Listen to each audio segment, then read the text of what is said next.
고린도후서 3장 1절에서 마지막 절까지를 제가 읽도록 하겠습니다. 우리가 다시 자천하기를 시작하겠느냐? 우리가 어찌 어떤 사람처럼 추천서를 너희에게 붙이거나 혹은 너희에게 받거나 할 필요가 있느냐? 너희는 우리의 편지라 우리 마음에 썼고 무사람이 알고 읽는 바라. 너희는 우리로 말미암아 나타난 그리스도의 편지니 이는 먹으로 쓴 것이 아니요 오직 살아계신 하나님의 영으로 쓴 것이며 또 돌판에 쓴 것이 아니요 오직 육의 마음판에 쓴 것이라.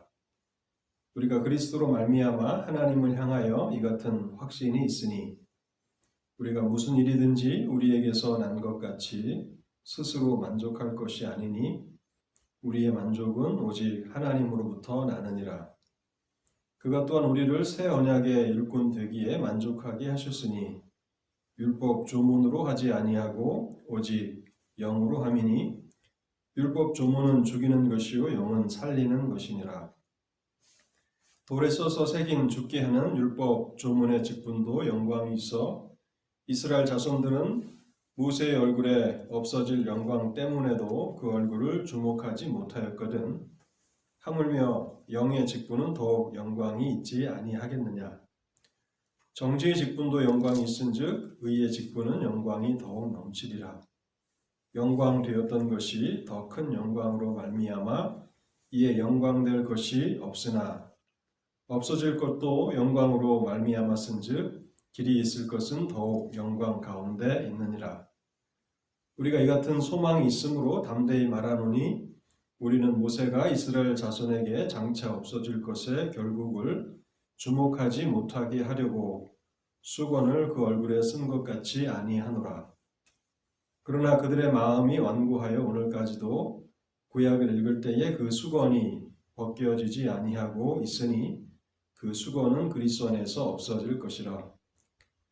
오늘까지 모세의 글을 읽을 때에 수건이 그 마음을 덮었도다. 그러나 언제든지 주께로 돌아가면 그 수건이 벗겨지리라. 주는 영이시니 주의 영이 계신 곳에는 자유가 있느니라.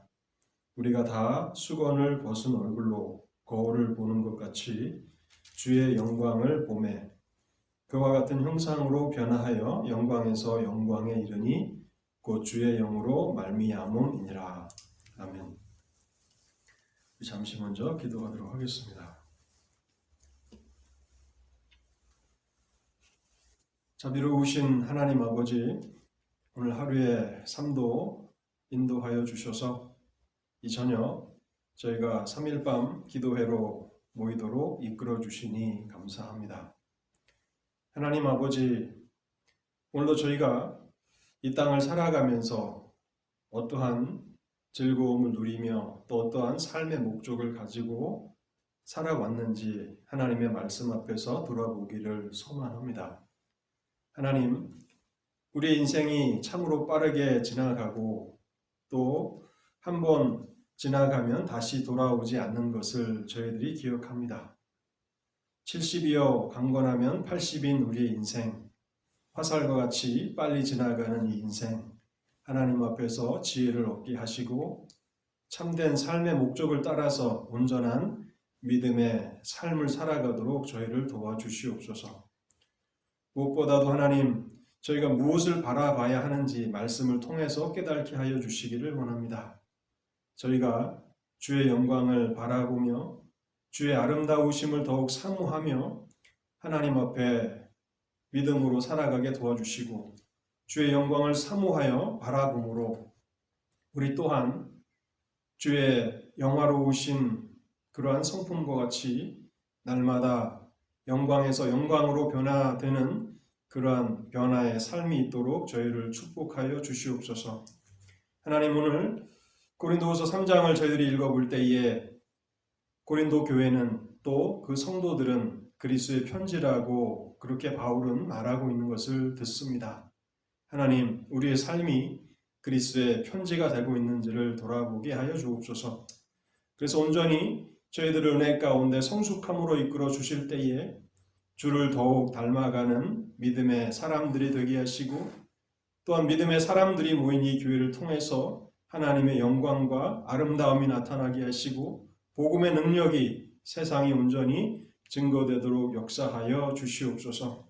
하나님, 우리가 비록 이 땅에 살아가지만은 교회를 통해서 믿음의 공동체를 통해서 하나님의 나라를 이루어갈 수 있도록 날마다 저희의 속에 소원을 두고 일하여 주시기를 원합니다. 우리는 연약하지만 그리스도의 영이신 성령께서 강력하게 일하여 주실 때에 우리의 삶에 많은 성령의 풍성한 열매들이 맺혀날 줄 아오니 하나님, 그렇게 거룩함으로 살아가게 될 때에 사람들이 우리를 통해서 그리스도의 복음을 읽게 되는 그런 놀라운 역사들이 있게 하여 주옵소서. 오늘도 부족한 영 주님의 말씀을 증거하고자 합니다. 성령 하나님 함께하여 주시옵시고 말씀의 은혜와 능력을 도와주시고 또한 말씀 안에서 발견한 기도의 제목을 가지고 저희가 믿음으로 기도하는 복된 시간이 되게 하여 주옵소서. 주의 전으로 나올 때에 우리의 마음에 근심과 또 많은 답답함이 있었을지라도 하나님 앞에 우리의 모든 짐과 또 우리의 근심들을 내어놓으며 간구할 때에 하나님 우리 속에 다시 평강이 충만하게 하시고 희락이 충만하도록 이 시간을 사용하여 주시옵소서. 주의 은혜를 사모하오며 이 모든 말씀 우리 주 예수 그리스도의 이름으로 기도하옵나이다. 아멘.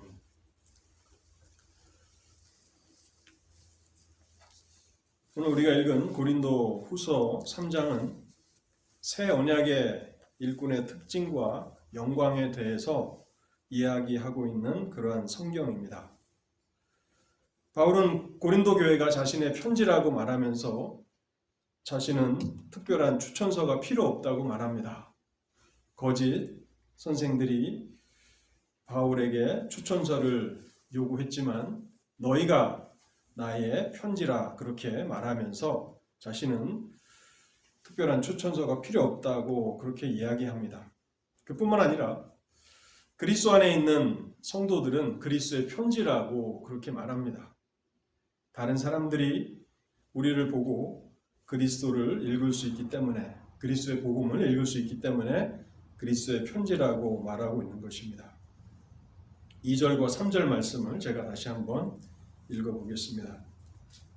너희는 우리의 편지라 우리 마음에 썼고 무사람이 알고 있는 바라 너희는 우리로 말미암아 나타난 그리스도의 편지니 이는 먹으로 쓴 것이 아니요 오직 살아계신 하나님의 영으로 쓴 것이며 또 돌판에 쓴 것이 아니요 오직 육의 마음판에 쓴 것이라.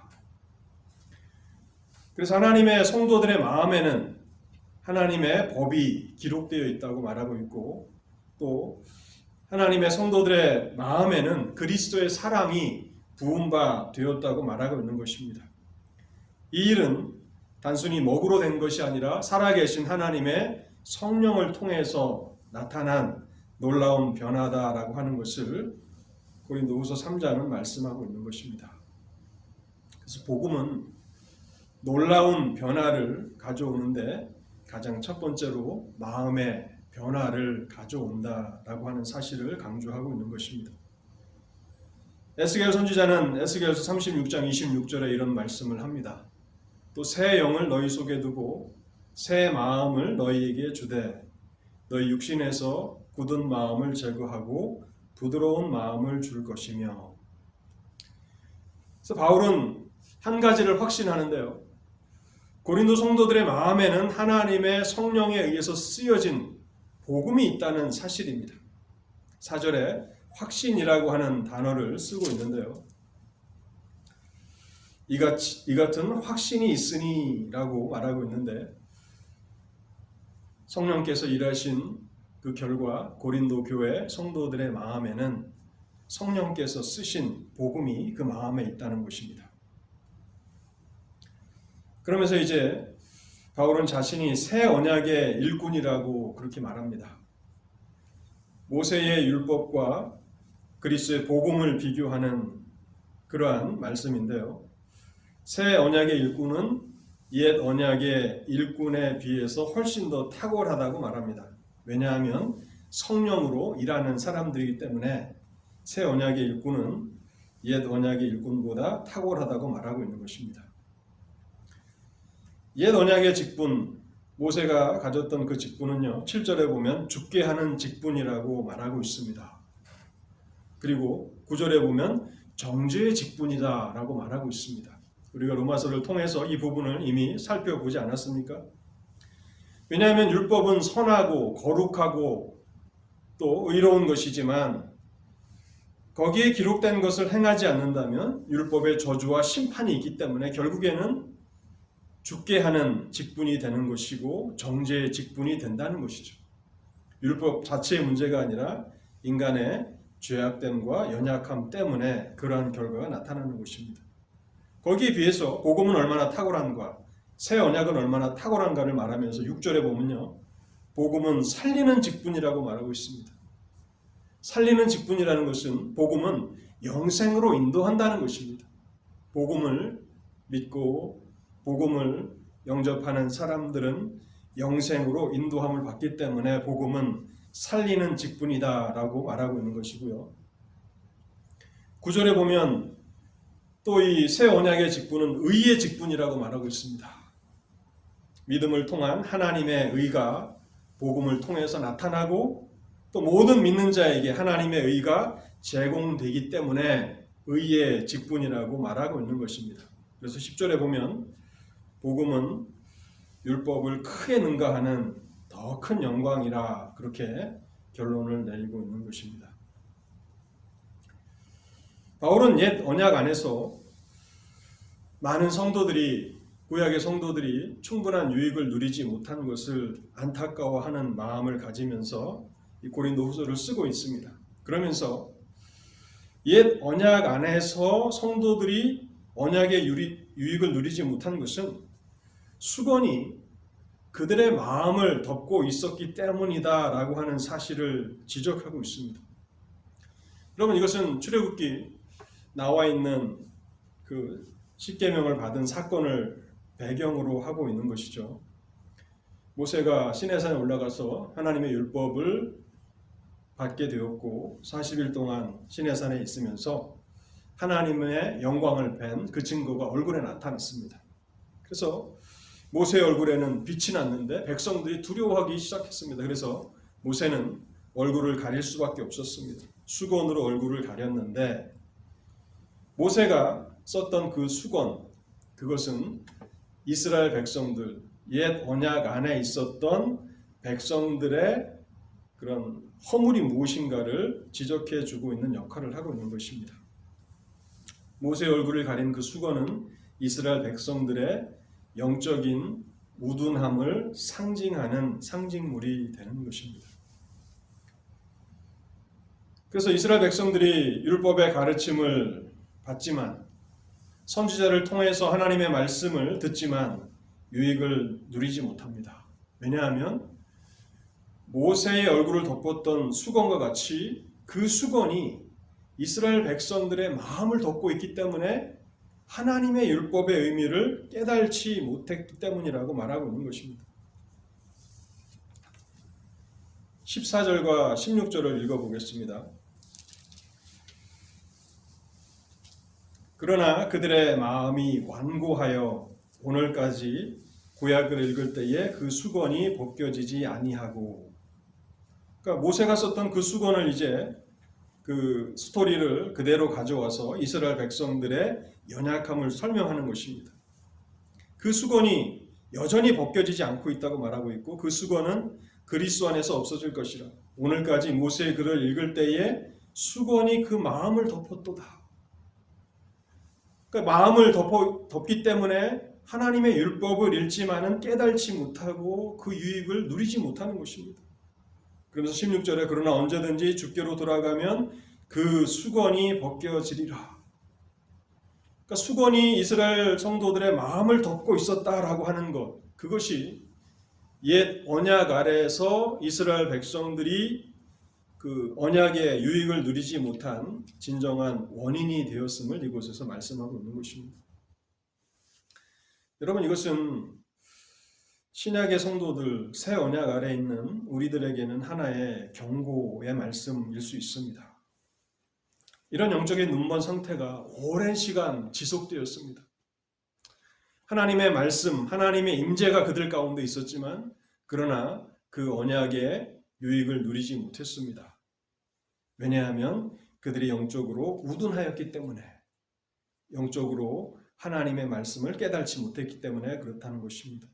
그와 같이 신약의 성도들 또한 복음의 축복을 맹신하면서 교만한 마음 가운데서 자신을 돌아보지 못하는 어리석음 가운데 빠지지 말라는 하나님의 경고의 말씀인 것입니다.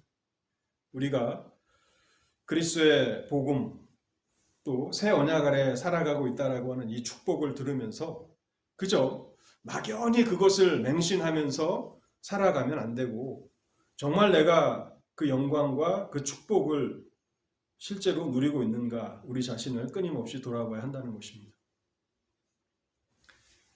17절에는 이런 말씀이 있습니다. 주는 영이시니 주의 영이 계신 곳에는 자유가 있느니라.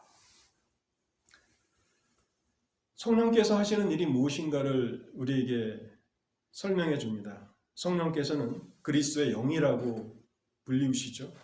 왜냐하면 예수 그리스도께서 승천하신 이후에 보혜사 성령을 이 땅에 보내셨기 때문에 성령은 그리스도의 영이라고 불리는 것입니다. 성령은 무슨 일을 하십니까? 성령은 그리스도의 복음을 깨닫게 하시죠. 예수 그리스도께서 이 땅에서 전하신 말씀과 또 이 땅에서 행하신 그 사역을 깨닫게 하십니다. 그래서 그리스도의 영광을 밝히 볼 수 있게 해 주시는데 이처럼 복음을 깨달을 때만이 예수 그리스도의 복음을 진정으로 깨달을 때만이 그곳에는 그리스도 안에서의 자유가 있다는 것입니다.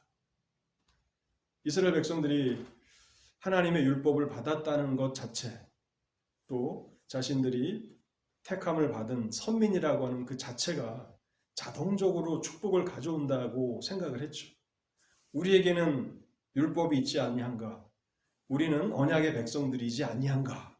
라고 하는 것을 맹목적으로 붙들었는데 사실 에스겔서를 읽어보면 그 성전을 하나님의 영광이 떠나가는 그 환상을 에스겔이 보고 있지 않습니까? 그래서 복음 안에는 자유함이 있는데 이 자유함이 어떻게 경험되는가? 주는 영이시니 주의 영이 계신 곳에는 자유가 있느니라. 성령을 통해서 복음을 진실로 깨닫게 되는 그곳에 자유함이 있다고 말하고 있는 것입니다.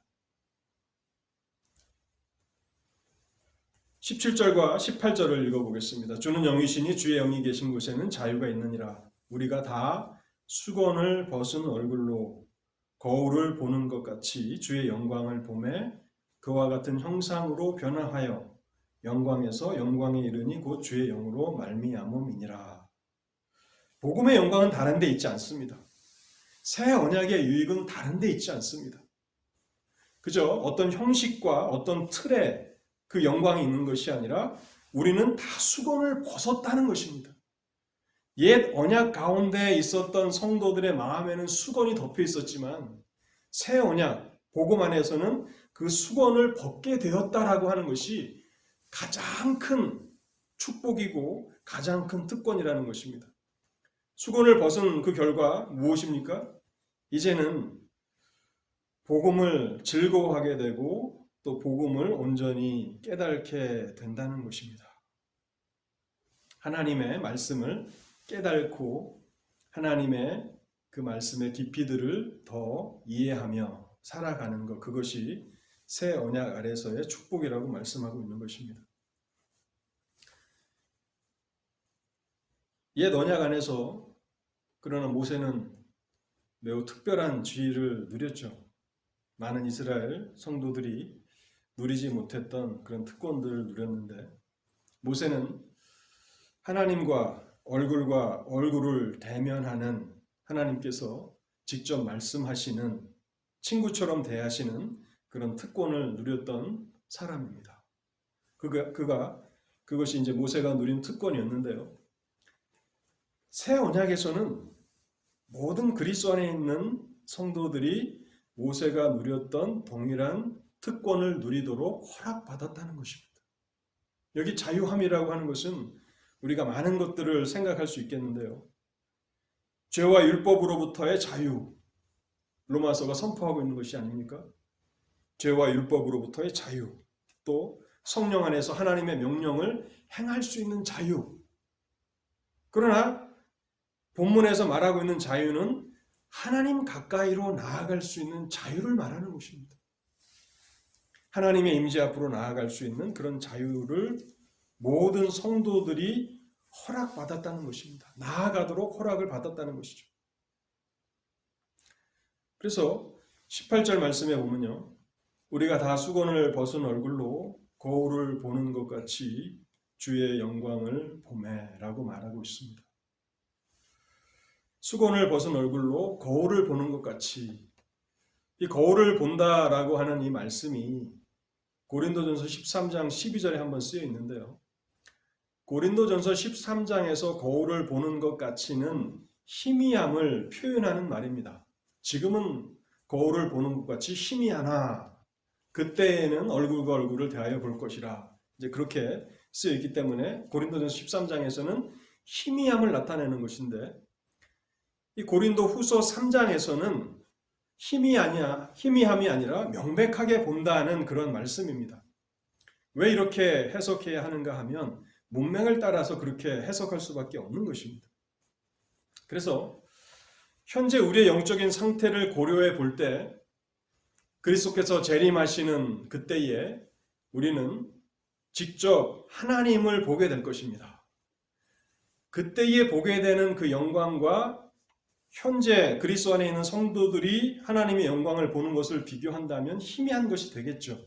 그런데 본문은 그 이상을 말하고 있는데, 그 이상을 말한다는 것이 무엇인가 하면 현재 우리의 영적인 상태를 고려해 볼 때 우리의 상태에서 누릴 수 있는 최고의 영광을 보도록 하나님이 허락하셨다는 것입니다.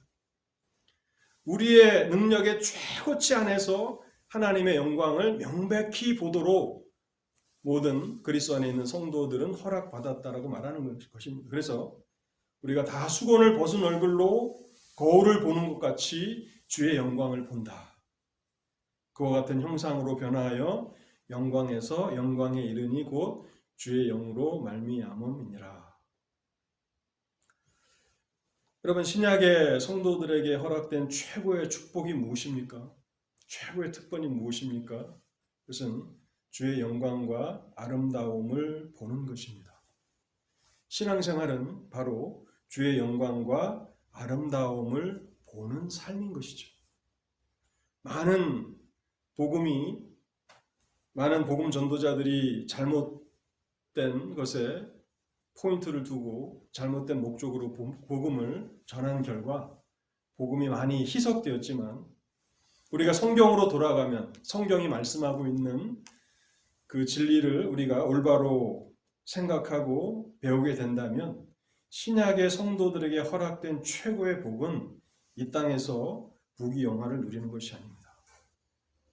그것은 하나님의 영광과 아름다우심을 바라보는 것입니다. 근데 고린도후서 3장 18절은 거기에서 머물지 않습니다. 새 언약의 성도들은 주의 영광을 바라보며 살아가는데 그 결과 어떠한 일이 일어나는가? 점점 그리스도를 닮아가게 된다는 것입니다. 하나님의 영광을 본 사람들은 하나님을 닮아가게 되는 것입니다. 이것은 우리가 모세의 사건을 통해서 충분히 이해할 수 있는 것입니다. 모세의 영광에 어떻게 빛이 났습니까? 이스라엘 백성들과 정말 그들의 불평과 또 불순종과 여러 가지 그런 원망들을 들으며 살아갔을 때는 모세 얼굴에 빛이 나지 않았습니다. 근데 이스라엘 백성들을 떠나서 하나님과 얼굴과 얼굴을 대면하여 보면서 40일을 있게 되니까 그 얼굴에 빛이 나게 된 것이죠. 신약의 성도들 또한 날마다 하나님의 영광을 바라보도록 허락을 받은 사람들입니다. 우리가 원하는 만큼 우리의 한계의 최고치까지 우리는 하나님 가까이로 나아가서 하나님의 영광을 바라볼 수 있도록 허락을 받았습니다. 강제적으로 이끌려가는 것은 아니지만 우리가 원한다면 언제든지 하나님 앞에, 하나님의 임재 앞에 나아갈 수 있는 그런 특권을 받은 사람들이고, 그리고 주의 영광을 바라보면 바라볼수록 점점 그리스도를 닮아가게 된다는 것입니다. 그러한 삶을 살아가다가 마침내는, 결국에는 변화산 위의 그리스도처럼, 또 부활하신 주님의 모습처럼 우리 또한 변화되게 될 텐데, 우리는 그것을 영화라고 말하고 있는 것입니다.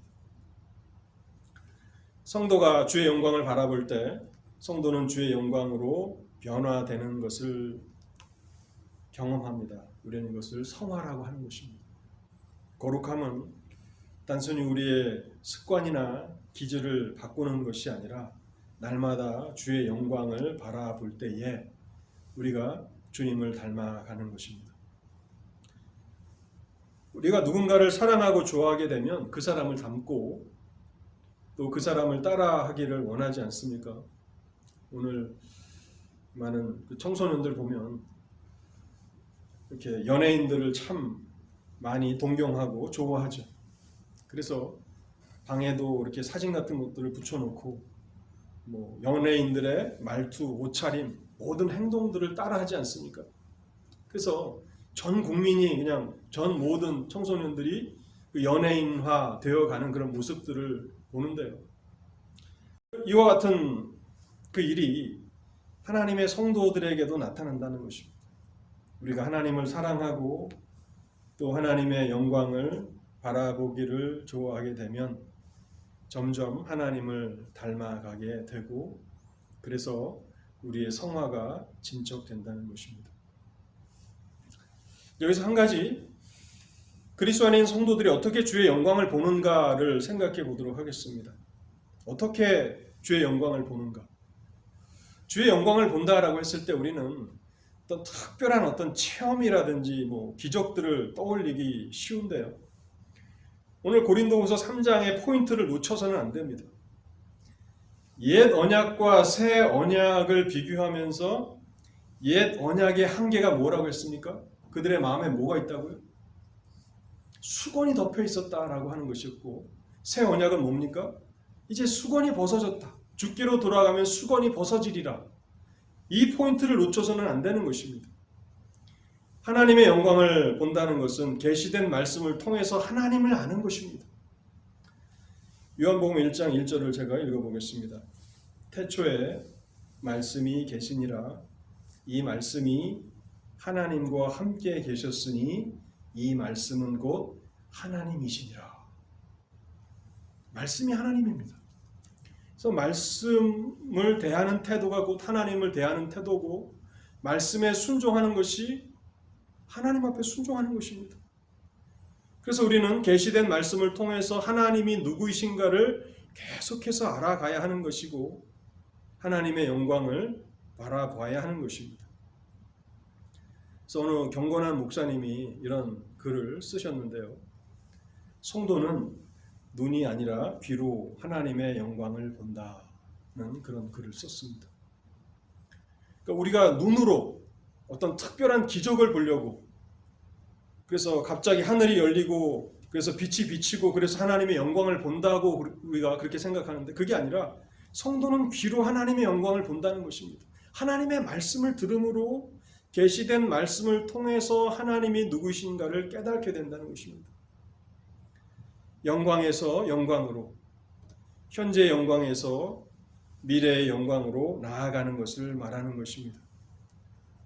복음은 죄로 인해서 상실된 하나님의 형상을 우리 안에서 회복시킵니다.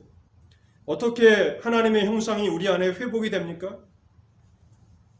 하나님께서 하나님의 영광을 우리에게 조금씩 알게 하십니다. 복음을 통해서, 복음을 듣는 것을 통해서, 복음을 깨닫는 것을 통해서 하나님의 영광을 맛보게 하시고, 그렇게 하나님의 영광을 맛보는 것을 통해서 우리를 점진적으로 거룩함으로 이끌어 가신다는 것입니다. 그러면서 마지막에 이렇게 덧붙입니다. 주의 영으로 말미암음이니라. 주의 영이라는 것은 성령을 말하는 것입니다. 우리의 마음에서 수건이 벗어지게 된 것도 성령의 역사입니다. 거울을 보는 것 같이 주의 영광을 볼 수 있는 것도 성령을 통해서 가능한 것입니다. 또한 그리스도와 같은 형상으로 변화되어 가는 것도 성령을 통해서 이루어지는 것이고, 또 영광에서 영광으로 이르게 되는 것도, 현재의 영광에서 그리스도의 재림하실 때에 그 영화의 영광으로 변화되는 것도 다 성령의 역사를 통해서 가능하다고 말하고 있는 것입니다. 이렇게 우리가 세상에 우리의 마음을 빼앗기지 않고 주의 영광을 보며 그것을 기뻐하며 살아가게 될 때 우리는 주의 형상으로 조금씩 점진적으로 변화되어 갈 것입니다. 그리고 우리의 삶은, 우리의 인생은 그리스도의 편지가 되는 것입니다. 그래서 하나님을 알지 못하는 사람들이 우리의 삶을 통해서 그리스도의 복음을 읽게 된다고 오늘 고린도후서 3장은 우리에게 말씀하고 있습니다. 오늘 말씀을 생각하시면서 우리 같이 한번 기도하도록 하겠습니다. 여러분, 우리에게는 주의 영광을 보기를 원하는 소망이 있습니까? 우리가 참으로 기뻐하는 것, 우리가 참으로 소원하는 것은 주의 영광을 보는 것입니까? 우리가 이러한 소망을 가지고 살아가도록 기도하도록 하겠습니다. 하나님께서 모든 성도에게 복이야 영화를 누리게 하지 않습니다. 모든 성도에게 장수하는 복을 주시지도 않습니다. 그런데 모든 성도들이 다 이 땅에서 주의 영광을 보며 기뻐하도록 살아가는 것은 허락하십니다. 30년을 살던 50년을 살던 90년 100년을 살던 모든 하나님의 백성들이 주의 영광을 바라보며 그것을 기뻐하며 살아가기를 원하십니다. 하나님 이와 같은 소망으로 우리의 남은 날들을 살아가게 하옵소서. 또 두 번째 기도 제목은요, 주의 영광을 바라보아야 우리가 주의 형상으로 변화되어 갑니다. 주를 닮아갑니다. 우리가 사랑하는 사람을 닮게 되어 있지 않습니까? 하나님, 우리로 하여금 눈을 들어서 주를 바라보게 하옵시고 우리의 귀로 주의 영광을 바라보게 하옵소서. 그래서 주의 형상으로 점진적으로 조금씩이나마 변화되게 하옵소서라고 기도하도록 하겠습니다. 그리고 세 번째 기도 제목은요, 고린도 교회를 향해서 바울은 확신한다고 말하며 너희는 그리스도의 편지라고 말하고 있습니다. 오늘 이 시대에 불신 세상 가운데 불신자들에게 하나님의 성도들은 그리스도의 편지가 되어야 합니다. 어떻게 우리가 그리스도의 편지가 될 수 있습니까? 성령으로 이 일이 가능하다고, 주의 영으로 가능하다고 말하고 있습니다. 하나님, 우리의 삶을 그렇게 인도하여 주셔서 우리가 그리스도의 편지가 되어 우리 주의 사람들이, 다른 사람들이 우리를 통해서 그리스도를 볼 수 있도록, 그리스도의 복음을 읽을 수 있도록 하옵소서. 우리 말씀을 생각하시면서 하나님 앞에 간절하게 기도하겠습니다. 토요일 새벽 기도를 위해서 기도해 주시고 또 어려움 가운데 있는 형제와 자매들을 기억하시면서 우리 한 10분 정도 간절히 하나님 앞에 기도하는 시간 갖도록 하겠습니다.